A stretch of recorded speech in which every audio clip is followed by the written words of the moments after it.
我哋從梁振英做咗特首之後呢，香港呢就天怒人怨，好多人呢都懷緬過去懷緬過去美好嘅日子，所以最近呢喺啲活動裏邊示威遊行抗議或者啲唔同嘅活動呢，都見到以前港英嗰支龍獅旗飄揚喺人群之中。但係呢支港英嘅旗呢，就觸動咗阿爺嘅神經，所以中央近期呢，就定性咗香港冒起咗一股呢港獨嘅旋風。老實講，喺特區一片反中熱潮裏邊，的而且確而家香港特區咧啲香港人呢，就係反中恐共嘅，不過就冇任何團體高舉香港獨立嘅旗幟，而嗰啲揮動港英旗嘅人呢，無非都係眷戀港英美好嘅時光。嗰啲倡議城邦自治論嘅人呢，都唔係搞獨立，只不過我哋要求一國兩制、港人治港，唔好河水泛井水。至於提倡本地意識嘅社運人士呢，亦只不過有個好卑微嘅要求，就係想重新建立香港主體嘅意識。所以呢，同中央指控嘅所謂港獨呢嘅意識呢，係差天共地嘅。香港從來邊個夠膽，亦都冇人會講獨立。除咗陳佐洱之外呢，唔少左派人士近期都頻頻出擊，透過左報喉舌批評本港出現港獨嘅思潮，將所有反中者亂扣港獨嘅帽子。時事評論員我老友記劉細良呢，就曾經撰文話，香港社會到而家呢，都冇具系統同埋政治綱領嘅港獨思潮，港獨從來都唔係香港市民嘅選項。根據細良嘅分析呢，中央所指嘅港獨勢力呢，不外乎係三大群組。呢三大群組因為喺唔同嘅原因而凝聚埋一齊，但係呢，亦都冇人嗌過獨立。譬如好似琴日揸住港英旗出席城市論壇嘅我哋係香港人，唔係中國人嘅群組，可以被界定有戀殖嘅思想。因為回歸之後特區施政年年失誤嘅現狀啦，從而懷念殖民地美好時光。但係戀殖呢，就顯然唔能夠同爭取獨立呢可以相提並論嘅。至於學者陳雲創議嘅城邦自治論呢，近年呢就好多追隨者好多 fans。雖然有關嘅論述要求香港同內地保持距離，河水不犯井水，因此呢，被唔少左派人士呢定性為搞獨立但係咁嘅論述呢，其實仍然係建議香港按照基本法高度自治實現一國兩制，明顯同港獨嘅立場呢有一大段距離。因為搞本土意識運動而被扣上港獨帽子嘅人呢，就更加無辜。因為近年呢，由保育帶起嘅一片本土意識熱潮呢，無非都係要香港人重建立體嘅意識，令到香港重新起步。呢啲人士唔會美化殖民時代亦都反對內地同本地人對立只不過將本土意識定性為港獨呢呢班咁嘅土共呢，實在令人費解嘅。其實香港人出賣香港人，好多香港人呢，就唯恐天下不亂上去擦野鞋就走去講是講非就唯恐天下不亂，就話呢班人呢已經個個攞晒啲港英嘅旗幟出嚟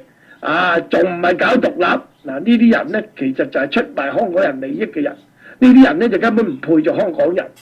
港人揮動港英旗呢，不但令到中央定性為有港獨嘅情況，更加成為左派重推23條嘅藉口。梁振英陣營嘅重炮手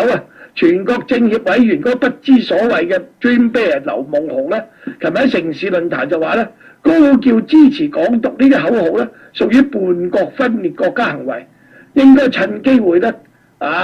盡快立法制止立咩法呢？使問貴㗎23條啦。支聯會嘅主席李卓人呢，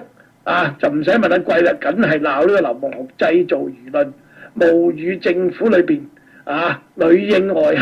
合為23條立法鋪路。公民黨黨魁梁家傑亦都話劉夢熊嘅言論呢別有用心，借住呢支最近重見光明嘅米字旗咧作為藉口，就係推23條。港台節目城市論壇琴日討論前港澳辦副主任陳佐洱話香港有港獨情況嘅言論。嘉賓之一嘅全國政協噏得出就噏嘅劉夢熊咧，不時喺席間同嗰啲高叫我哋係香港人唔係中國人嘅組織發言人呢個陳新進就住香港有冇港獨嘅情況咧拗餐飽，唇槍舌劍。有備而來嘅劉夢熊先主動提到有人喺光復上水活動同埋10月1號喺中聯辦門外示威，形容話有啲人喪心病狂，竟然打出中國人滾回中國去，香港要獨立，南京條約萬歲呢啲荒唐嘅口號。繼而就話有關嘅言行咧，完全同基本法對着幹，按照基本法23條，呢啲係屬於叛國分裂國家嘅行為，一定要立法制止咁講。其實睇翻事實，翻查2次請願活動，都有示威者揮動港英旗，呢個係事實。但係劉夢熊未有直接提及揮旗嘅係咪就係叛國？而與會嘅陳新進聽完劉夢熊嘅立法論呢，即時反駁話佢所屬嘅組織並不支持港獨，即係希望中央政府同埋中聯辦唔好再插手本港政治。劉夢熊顯然並非無的放矢嘅。據了解，近期港英旗隨處喺特區內飄揚，已經惹中央關注港獨係咪湧現，否則特首梁振英早前亦都唔會刻意提醒香港人，香港享有嘅高度自治，只係基本法容許之下進行，明顯係針對近期所謂港獨嘅現象，唔排除左派中人借勢逃離23條立法起死回生。支聯會嘅主席李卓人就話：冇香港人要求香港獨立如果連舉旗亦都俾上綱上線成為叛國咧，其實就扼殺言論自由呢個李卓人又話咧，舉支旗都話唔俾，又話要立23條呢個咁嘅劉夢熊令人覺得佢有意推波助瀾，同梁振英政府裏應外合，為推23條製造輿論嘅基礎。公民黨梁家傑亦都好勞氣佢劉夢熊講咩港獨，其實都係想搭個棚搞23條，佢先至係別有用心嘅人，製造藉口為23條立法。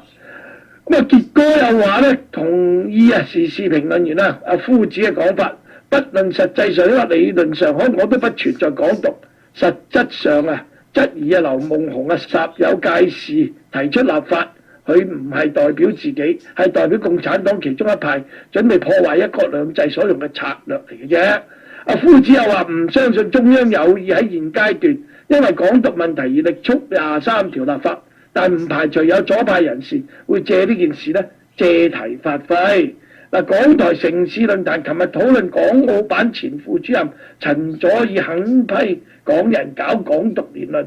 過百個愛護香港力量嘅人士揸住5星旗在場喺場內喺場外嗰度集結，同持有揸住港英旗嘅幾個青年對罵，期間雙方發生衝撞有長者被保安抬走呢維園阿伯一個男人就被警方帶到埋一邊，警方就話論壇後有一個姓朱嘅青年報案，話同其他人爭執。不過後來未能尋獲有關人士就冇追究嘅。陳佐洱早前喺人民網強國論壇上面重提米字旗應該放進歷史博物館嘅論調，更加話近年有股港獨勢力抬頭，好似病毒咁蔓延，而且蔓延得好快。為咗呢個主題城市論壇琴日就敵我勢力各據一方，但愛國力量明顯人數同埋聲勢上有壓倒性嘅優勢，超過100個愛港人、愛港力人士集會播放愛國歌曲，掛上多條橫額，寫上愛情侵略者、愛情賣國賊同埋中國人憤怒了嘅字樣。場內10幾支5星國旗同埋香港區旗飄揚，紅旗海中間就點綴咗一支綠色嘅澳門區旗，場內嘅就揸住標語同埋5星旗仔，為出席講者全國政協劉夢熊打氣，並且指住話自己係香港人唔係中國人嘅組織發言人陳新進係漢奸走狗英國狗。另外一邊咧有幾個青年咧揸住港英旗仔，亦有人着上青天白日滿地紅旗嘅圖案 T 恤。時事評論員阿黃世澤 Martin 喺論壇上面就話：回歸15年政治混亂，年輕人睇唔到出路，先至會諗起港英嘅年代會唔會好啲呢？咁時事評論員夫子就認為唔好將啲芝麻當西瓜，話近日解放軍演練如果係針對港獨就捉錯用神，只會令事件升溫，就叫官方冷靜處理。學者史文雄就話港獨並冇客觀條件，叛國嘅講法亦都太過誇張。如果特區政府處理好民間嘅不滿市民就唔會縱景港英時期。反港獨人士每逢論壇中斷休息就大嗌大叫並且企圖衝破保安防線，一個維園阿伯就俾保安抬走。論壇結束之後更加湧向陳新進同埋黃世澤兩個人，最後由保安護送離場。今日節目時間又夠咯，聽日同樣時間再見，拜拜。